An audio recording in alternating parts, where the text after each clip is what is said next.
Donc, bienvenue à tous et à toutes une fois de plus sur ma chaîne YouTube.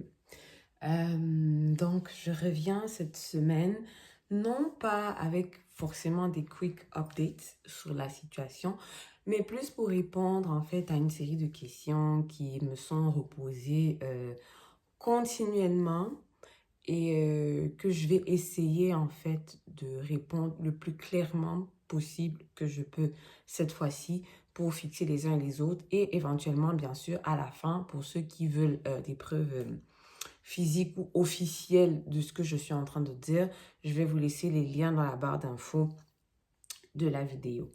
Alors, il n'y a pas si longtemps, je vous faisais une vidéo pour vous expliquer que la quarantaine obligatoire à l'hôtel était vraiment pour les citoyens canadiens et les résidents permanents qui sont actuellement à l'extérieur du Canada et qui, à un moment donné, vont devoir rentrer au Canada, surtout quand le voyage n'est pas considéré comme essentiel.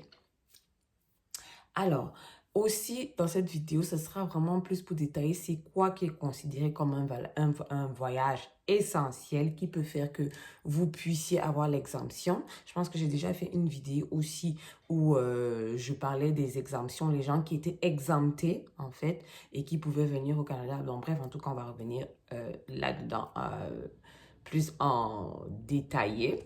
Je ne sais pas comment je peux détailler ça plus. Et donc, voilà. En ce qui concerne la catégorie pour les étudiants étrangers, en ce qui concerne la catégorie pour les travailleurs temporaires, je vais rester sur ces deux catégories-là parce que je ne sais pas si j'ai trouvé l'information pour ceux qui demandent la résidence permanente actuellement. Et encore, ceux qui demandent la résidence permanente actuellement, c'est sûr que vos demandes vont être traitées avec beaucoup plus de temps parce que ça prend beaucoup plus de temps. Hein. Mais ceux qui avaient déjà eu l'aval, comme quoi maintenant il faut seulement que tu voyages pour venir confirmer ta résidence, vous pouvez venir. La quarantaine ne vous concerne, la quarantaine obligatoire à l'hôtel ne vous concerne pas parce que ça, c'est vraiment considéré comme un voyage essentiel. Donc, bref, pour revenir aux étudiants étrangers, la seule façon que toi, étudiant, futur étudiant du Canada qui me regarde et veut venir au Canada et te demande est-ce que tu vas devoir passer la quarantaine obligatoire de 3 jours à l'hôtel et payer le 2000 $, non. Dans la mesure où tu détiens un permis d'études valide, que ton établissement dans lequel tu pars faire tes études fait partie de la liste des établissements d'enseignement désignés. Et pour trouver si ton école en fait partie, tu vas directement sur le site officiel de l'immigration. Il y a un lien que tu cliques pour voir si ton école est parmi les établissements d'enseignement désignés. Ou si tu n'as pas déjà le permis d'études, tu voyages avec ta lettre d'introduction. La lettre d'introduction, c'est un peu comme la lettre que l'immigration t'avait envoyée pour te dire qu'ils ont approuvé ta demande de permis d'études et donc on va te délivrer un permis d'études une fois que tu vas arriver au Canada. Donc, ta lettre d'introduction, la lettre d'introduction qui est un peu comme la lettre d'acceptation, comme quoi que ils te disent que, bon, on a étudié ta demande et en fonction de tout ce qu'on a étudié, on estime qu'on va t'accorder le permis d'études. Ça, c'est ta lettre d'introduction. Donc, si tu as cette lettre-là, que tu voyages avec, une fois que tu vas arriver à la douane, à la frontière aérienne, l'agent de douane va te remettre ton permis d'études. Pour ça, tu n'as pas besoin de payer le 2000 pour aller à l'hôtel. Ton voyage est un voyage essentiel. Et donc, après ça, tu auras juste à faire ton plan de quarantaine, en fait, en utilisant Arrive-Can, dans lequel tu estimes, tu dis que tu vas aller passer ta quarantaine. En fait, tu donnes l'adresse de là où tu vas aller passer ta quarantaine, grosso modo. Maintenant, pour les travailleurs temporaires aussi, c'est la même chose. Ceux qui viennent pour un visa travail, ceux qui viennent en tant que PVT, bref, tu viens pour un travail, tu viens en tant que, tu demandes le visa en tant que visa travailleur temporaire, ça te prend aussi un permis de travail valide ou ta lettre d'introduction, dans la lettre dans laquelle on te dit qu'ils ont évalué ta demande et au sorti de tout ça, on estime que oui, on t'accorde le permis de travail. Tu viens avec cette lettre d'introduction-là aussi et ton offre de travail valide. Ça, c'est si tu as un permis de travail ouvert. Parce que si tu as un permis de travail fermé, c'est-à-dire que tu viens pour travailler pour un employeur en particulier, ben, tu viens avec ta lettre d'embauche ou ce qui dit qu'on t'accepte dans la compagnie en plus de ta lettre d'introduction de permis ou ton permis valide. Ça va éviter que toi, en fait, tu vas arriver ici et tu vas devoir passer par la quarantaine. Maintenant, il y avait une autre question qui revenait pour ceux qui viennent pour le regroupement familial. Est-ce que, machin, vu que, par exemple, ma mère vient, ou parce qu'il y a une dame qui a posé la question, sa mère qui doit venir, et là, vit actuellement à British Columbia, au qu'est-ce que je raconte? Elle vit au BC, British Columbia, ou Nouveau-Brunswick, je ne sais plus trop où elle vivait, et elle voulait savoir si ça allait la concerner parce qu'elle voulait aller chercher sa mère et revenir avec sa mère. Donc, pour ce qui concerne le regroupement, tant que toi, tu es un citoyen canadien, que tu es un résident permanent canadien et que la personne qui doit venir fait partie soit de ta famille immédiate ou de ta famille élargie, cette personne peut venir.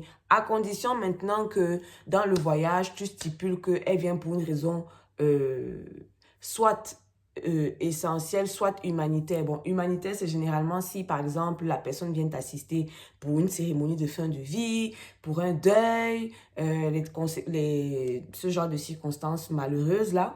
C'est considéré comme un voyage humanitaire essentiel. C'est aussi considéré comme un voyage essentiel. Maintenant, tu dis que oui, telle personne vient m'assister pour ma grossesse, telle personne vient m'assister pour mon accouchement. Ça, ce sont des visites essentielles. C'est des voyages essentiels dont la personne qui vient et qui vient retrouver son membre de la famille, c'est vraiment essentiel. Sinon, le regroupement familial du style, bon, un conjoint vient retrouver son conjoint, hein.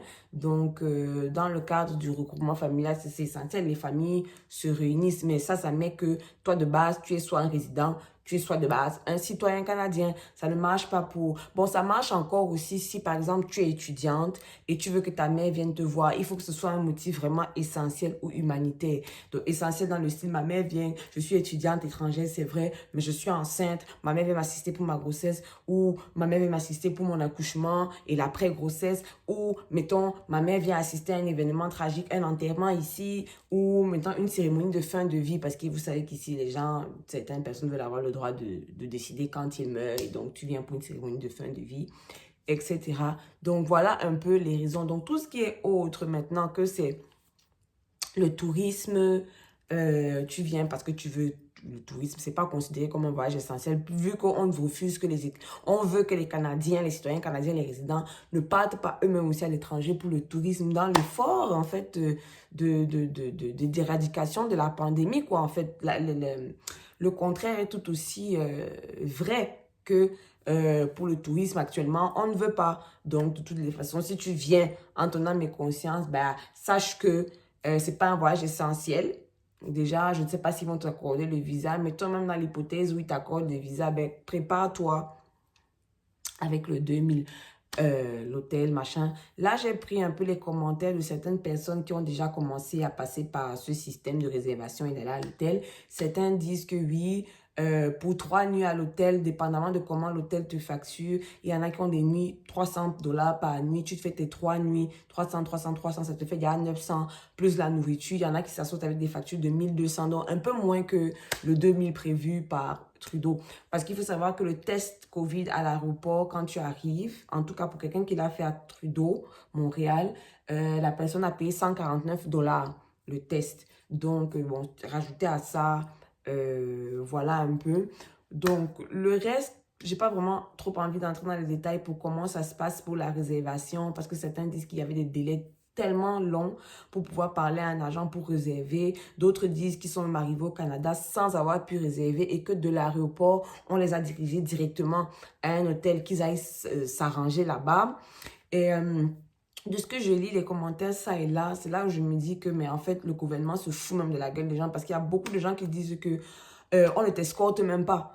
Donc, ils ne peuvent pas s'assurer que, franchement, tu es quitté de l'aéroport pour directement l'hôtel où tu devais aller te confiner. Certains disaient que, gars, tu peux même encore aller faire quelques courses avant d'aller à ton hôtel. Comment on s'assure? Donc, voilà, tout le monde respecte. Parce qu'il y en a d'autres même qui falsifient même les tests. On a condamné 2 Canadiens qui revenaient du Mexique, qui ont volontairement trafiqué les résultats de leurs tests, sachant qu'ils ont contracté le COVID parce qu'ils ont fait un test COVID avant d'embarquer au Mexique. Ils se sont avérés positifs. Ils ont trafiqué les résultats. Ils sont revenus et donc le gouvernement fédéral les a condamnés à 7 000 et 10 000 d'amende pour les deux. Donc, tu as ça.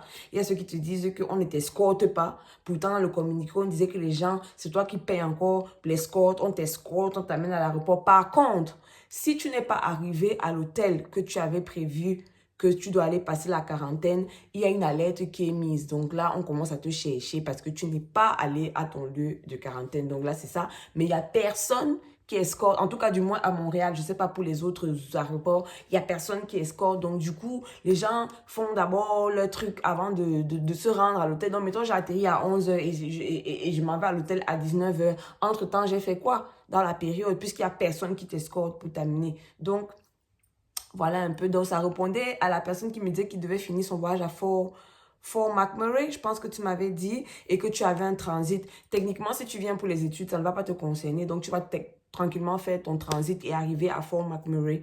Et donc, il faut juste que tu t'assures que tu aies ton test COVID négatif 72 heures avant la date de ton voyage, que tu aies ton permis d'études valide ou ta lettre d'introduction et que ton établissement soit dans la liste des établissements d'enseignement désignés. Donc, voilà, je pense que c'était assez complet comme ça cette fois-ci. Et ceci clôt en fait le débat machin. Donc voilà, si vous avez d'autres questions, vous me les laissez en commentaire, vous me les posez sur ma chaîne Instagram, Facebook. Donc vous avez l'adresse dans ma bannière et YouTube. J'espère vous retrouver bientôt pour les prochaines vidéos. Là, j'estime que j'ai épuisé ce sujet-ci. Et donc, voilà, voilà.